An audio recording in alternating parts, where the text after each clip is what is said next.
Olá, para você que nos assiste, seja muito bem-vindo. Hoje é dia 2 de março de 2021 e o vídeo de hoje é para responder uma pergunta que um inscrito no canal aqui, o Vladimiro Landim, mandou ontem no vídeo que eu gravei falando a respeito de que se Deus fala aos nossos corações ou não. A pergunta que ele fez é a seguinte: e se a interpretação feita estiver errada? O que me garante que a palavra interpretada está certa? O Espírito Santo? E como eu sei que é o Espírito Santo mesmo? Talvez isso ajude a explicar o porquê de tantas linhas de pensamento. Se em última instância a Bíblia responde, então eu vou ter que confiar em alguém que tenha estudado teologia. Mas a pergunta sempre volta: qual linha teológica está certa? Vladimir, essa pergunta que você fez ela é muito complexa e é claro que nós não conseguiremos tratar de todos os pontos que você levantou aqui. Mas eu quero me atentar apenas à última frase. Qual linha teológica está certa?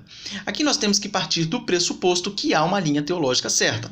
Caso contrário, todas seriam certas e aí não teria nem por que nós discutirmos isso aqui.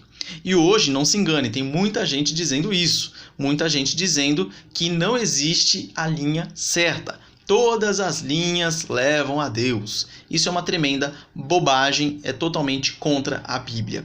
Tanto é que a Bíblia nos alerta para que nós mantenhamos a sã doutrina. Sã doutrina é a doutrina correta. Inclusive, a doutrina correta ela recebe o nome de ortodoxia. Então, a ortodoxia ela é a doutrina correta. Então, para responder a sua pergunta, nós temos que partir do pressuposto que há uma doutrina certa e essa doutrina certa ela tem a verdade. E o que é a verdade? Essa área do conhecimento, quando nós ampliamos aqui a nossa discussão, na filosofia, ela é chamada de epistemologia. É a área que estuda a questão do conhecimento, busca pela verdade e tudo mais. É uma área gigante, só para que você entenda a complexidade do assunto. Mas vamos tentar aqui deixar o mais simples possível, mais entendível. Voltando, há uma linha certa e há a verdade. Jesus Cristo diz na sua palavra que ele é o caminho, a verdade e a vida. Então Jesus Cristo ele é a verdade. Veja o que diz no Evangelho de João, capítulo 6, versículo 47.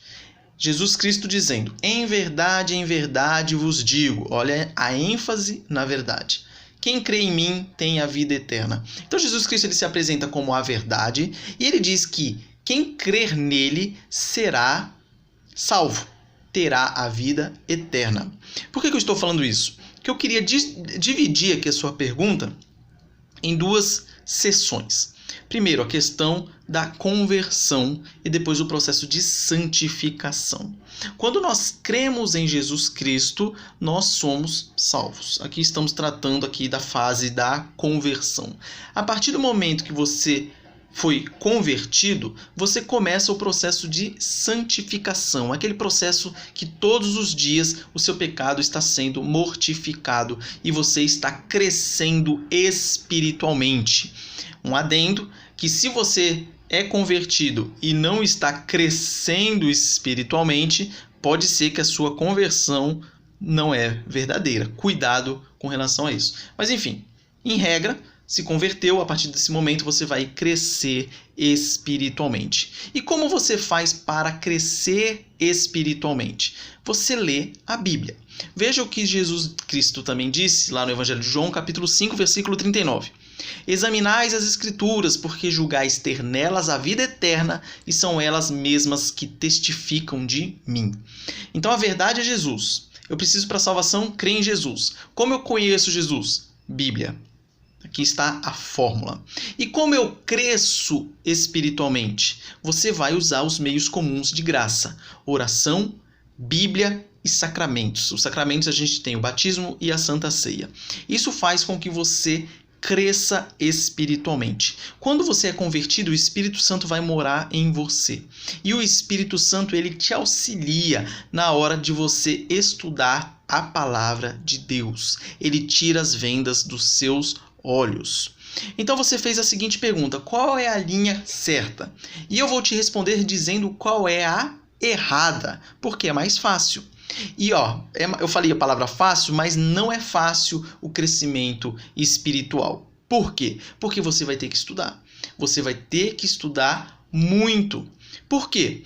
para não ser enganado. Porque se você está numa igreja onde está sendo pregadas heresias no púlpito e você não lê a sua Bíblia, você não vai saber que aquilo é heresia, você vai acabar acreditando naquilo.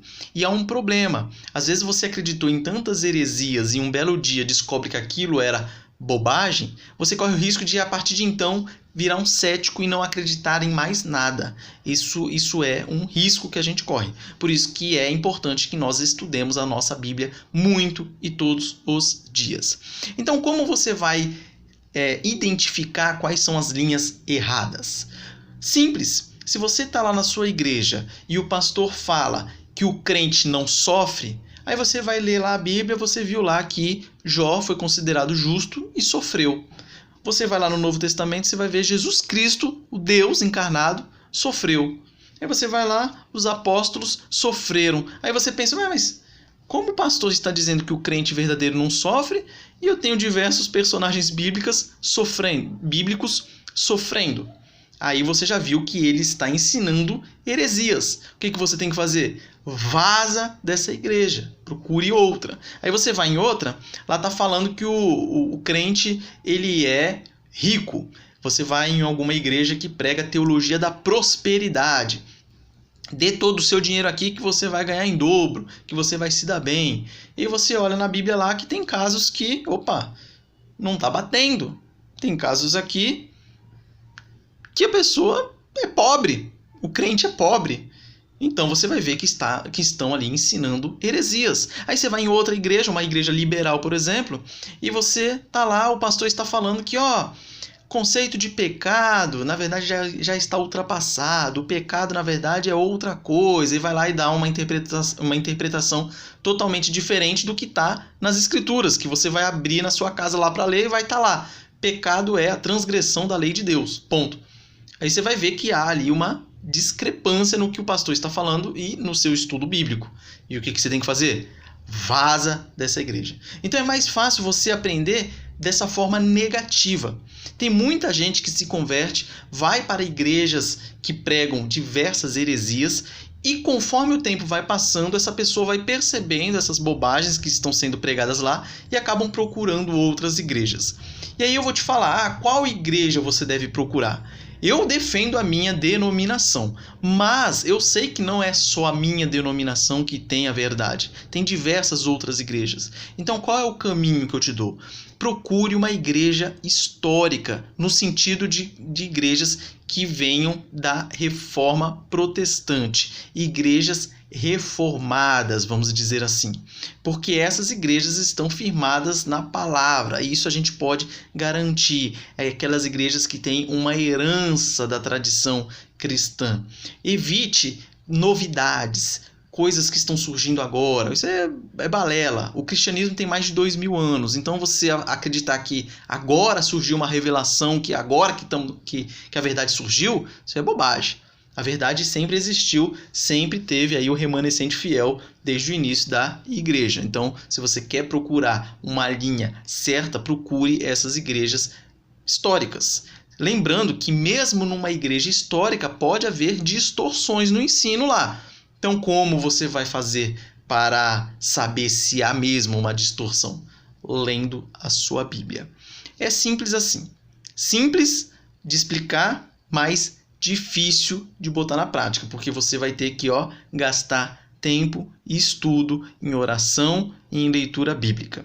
Mas eu espero que pelo menos... já ficou até longo o vídeo, eu queria gravar em 5 minutinhos, mas eu espero pelo menos ter dado uma pincelada nessa última questão que você tinha feito lá de saber qual é a linha correta. Se ficou porventura mais alguma dúvida, mande aí nos comentários, a gente vai tentando aí nos próximos vídeos fazer alguma coisa, falar um pouquinho mais aí a respeito de outros aspectos, beleza? Então que Deus abençoe a sua vida, um excelente o quê? Eu ia falar uma excelente semana, mas a semana começou ontem, né?